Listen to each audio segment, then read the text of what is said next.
آپ فجر کی نماز پڑھا کے نکلے، عجیب واقعہ یاد آیا، سامنے 100 بھیڑیے قطار میں بیٹھو، 100 بھیڑیے قطار میں بیٹھو، آپ نکلے تو وَلَهُنَّ غوا، انہوں نے بولنا شروع کیا اپنی زبان میں، تو آپ نے فرمایا بھائی تمہیں خبر ہے یہ بھیڑیے کیا کہہ رہے ہیں؟ کہ یہ کہہ رہے ہیں یا رسول اللہ آپ کے صحابہ کی بکریاں کھانے کو ہمارا دل نہیں کرتا۔ اللہ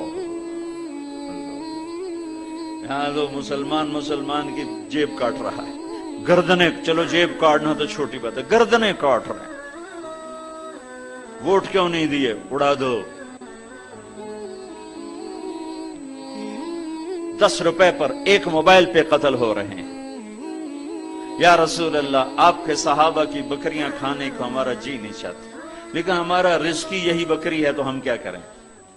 آپ ایسا کریں ہمارا کوٹا مقرر کر دیں، اس کے علاوہ ہم کسی کو ہاتھ نہیں لگائیں گے۔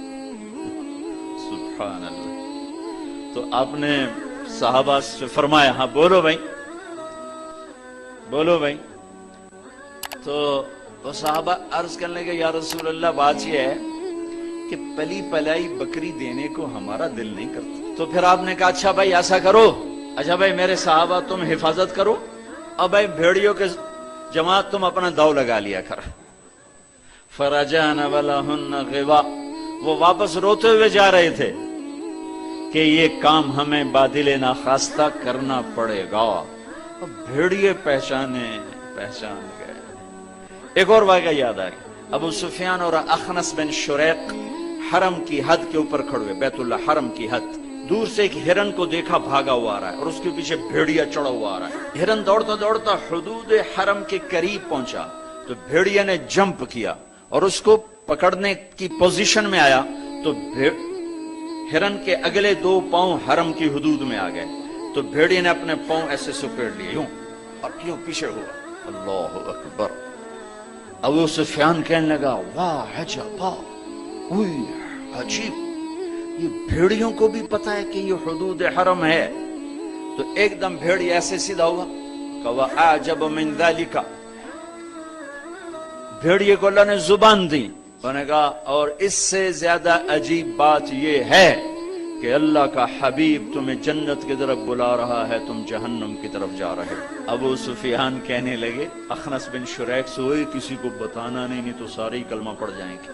انہیں بھیڑیوں نے جانا کہ یہ اللہ کے حبیب ہیں، ہے بے جان نے جانا کہ یہ اللہ کے حبیب ہیں۔ آپ کی مجلس گرم تھی، ایک بدو گزرا، کہنے لگا یہ کس کی مجلس؟ کہا گیا یہ وہ ہے جو کہتے ہیں میں نبی ہوں۔ اچھا، وہ واپس آیا۔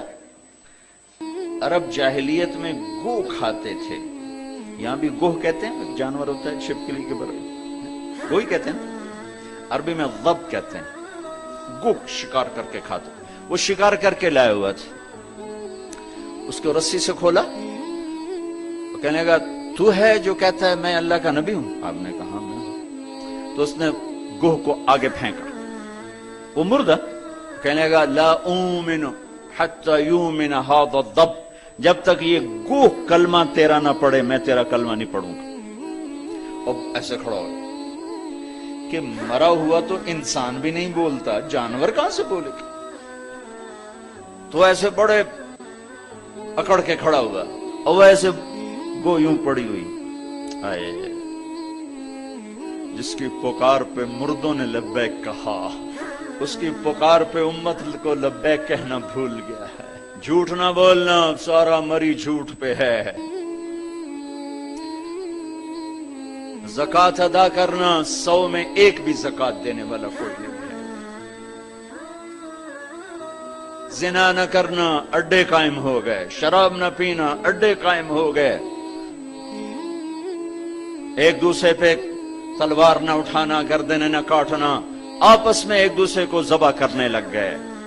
آپ نے اس کو یوں دیکھا، یا ضب، اے گوہ، وہ تو ایسے مری پڑی تھی، اس نے پہلے سے آنکھیں کھولی، پھر یوں گردن اٹھائی، پھر اپنے اگلے ہاتھوں پر یوں کھڑی ہو گئی، یوں اتنا سینہ اٹھایا، ایک سب مجمع پہ ایک دم سناٹا چھا گیا، اور اس نے زور سے کہا لبیک وسعدیک یا زین من وافا یوم القیامہ، میں حاضر میں حاضر، میرے بھاگ جاگ اٹھے، میں تو آج